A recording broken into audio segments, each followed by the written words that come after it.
I hope that you're doing amazing wherever you are in the world. My name is Shikha and I welcome you to my channel. As always, I'm so grateful that you're listening, subscribing, and commenting. I really appreciate the support. In this one, I wanted to speak to you about INFJs, tough love, and empathy. I'm actually kind of noticing this within myself. That's why I wanted to do this video.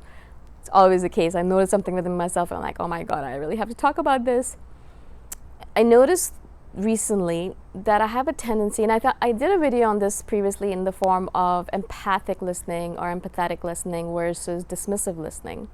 And I told you all that I noticed that I'm more of a dismissive listener than an empathic listener. So I was really trying to correct that. And from that, I also noticed that I have a tendency to show a lot of tough love to the people around me, especially the people I love and care about, rather than to be more empathic. And I've noticed that actually for myself, when I look at myself as a witness or an observer, I see that because of this tough love that I present to the world, where, if I care about someone and they're going through something, I'm like, buck up, you could do it.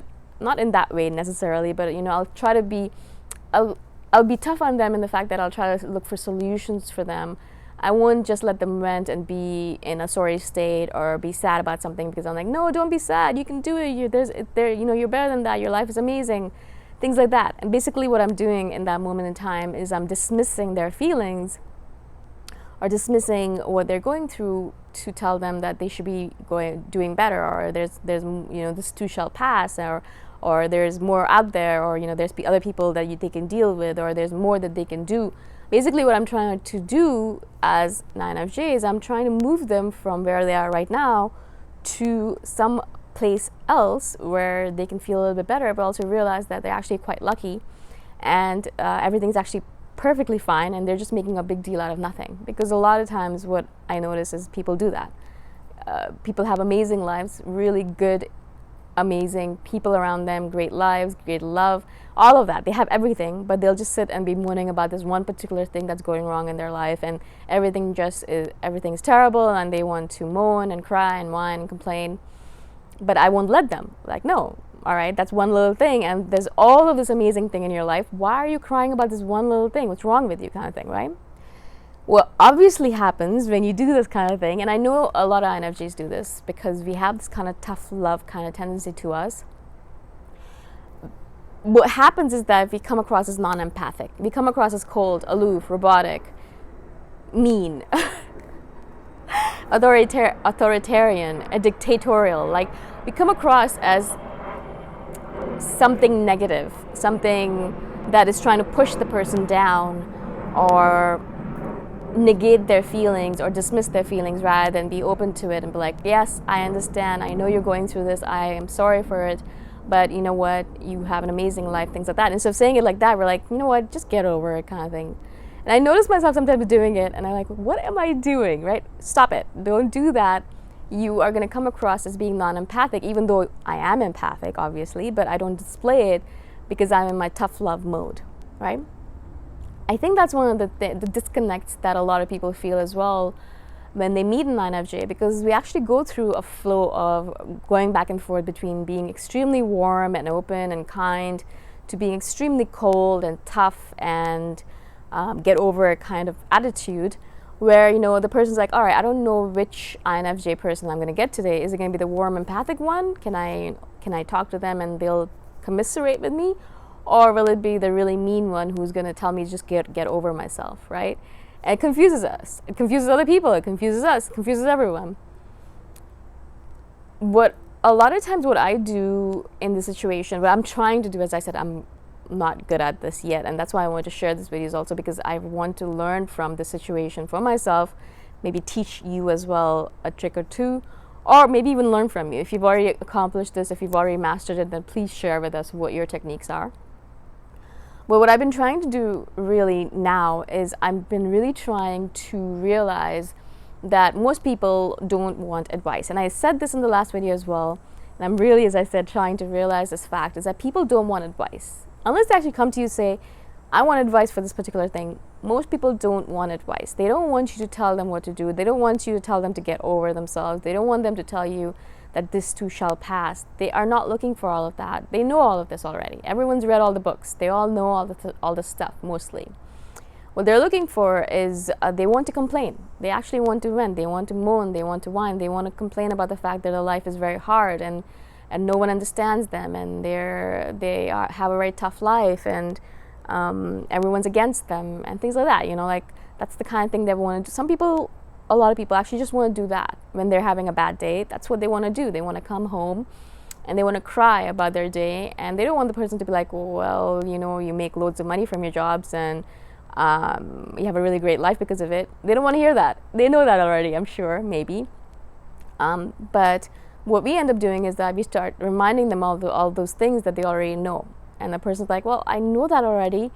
I don't need you to remind me of that fact. I just want you to be nice to me. I just want you to hear me out. I want to vent to you. I want to share my sorrowful story with you. And I want you to pat my head and say, yes, you have a terrible life. You have a miserable life. Yes, everything is terrible. But it will, hopefully get better, or maybe it won't, but I'm here for you, kind of thing, right? And that's what they want to hear, is that I'm here for you. Yes, you have a terrible life. Please go on talking, and please can go on whining, and I'll be here for you, right? We have a little bit of a hard time with this as INFJs because we have I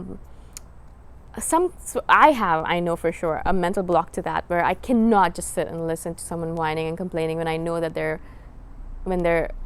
they shouldn't, when they have a great life, and they really are, they should not be, because they are one of the luckiest people that I know. They have a lot of privilege and advantages, and this one little thing that they're whining about, why are they doing that? Like, why are they not focusing on the good? Why are they not being grateful? And so I have this mental block where I just can't be that person. I also have this thing about, I get irritated and I get impatient with people like that when they are doing this, when they are whining and complaining, and they a lot of times will do the same thing every single day. Every single day I talk to the person, or every time I talk to the person, it's the same thing. Oh no, my life, and this person did this to me, and all of that. And I get irritable, I get impatient, and I just don't want to do it anymore. I'd rather cut that person off rather than talk to them. If it's my family member, it's hard to cut them off, but then I get impatient with them, and I'm like, I don't want to hear this again. And of course, that comes across as non-empathic. And I've been saying, as I said, is that some people just want to vent. They want to vent over and over again. And I know a couple of people in my family, my mom particularly, she's going to be doing this until she dies, basically, until I die, whoever dies, right, first. It's just basically going to happen until the end of time. She doesn't want advice. She doesn't want to change anything. She doesn't want to move things around.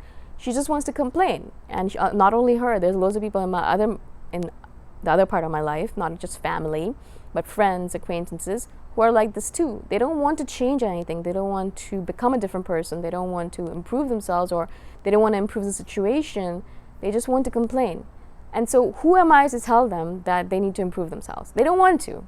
Why can't I just go along with it? Why can't I just agree with it and let them vent and let them complain and moan, and just listen to it and then ignore it because it doesn't really matter anyways? Why can't I do that?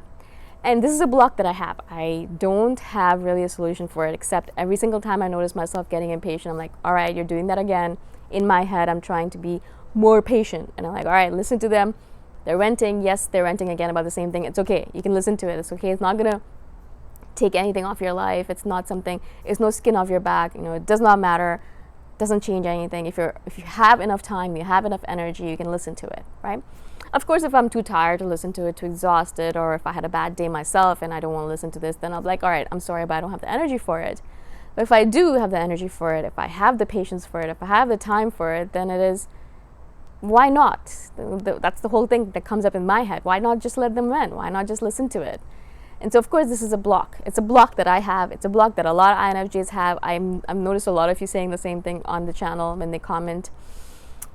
I don't know. I'm sure there's a solution to this. The solution being that you just get over yourself and be like, yeah, this person is going to do this, and I just have to get used to it. But again, I'm still working on it myself. Like, I'm still like, all right, just do it. Just do it. Don't have this block, and don't fight against it. Don't fight against the person. If they want to do it, let them. What's the big deal? It's their life. Let them live the way they want to live. And if you don't want to talk about it over and over again, then tell them. And then maybe they won't come to you. They'll go to someone else. You don't have to deal with it anymore, right? I don't know. So again, as I said, I don't have solutions to this, but I do know this is definitely a block for a lot of INFJs, and I do want to bring it up because maybe you'll notice it in yourself as well. Maybe some of you actually have a solution to all of this. Maybe you're a little bit more enlightened than us. So please do share with us. We would love to know how to fix this. I would love to know how to fix this in myself. Again, thank you so much for listening, for being on my channel. I really appreciate your support, and I shall see you the next time around. Bye for now.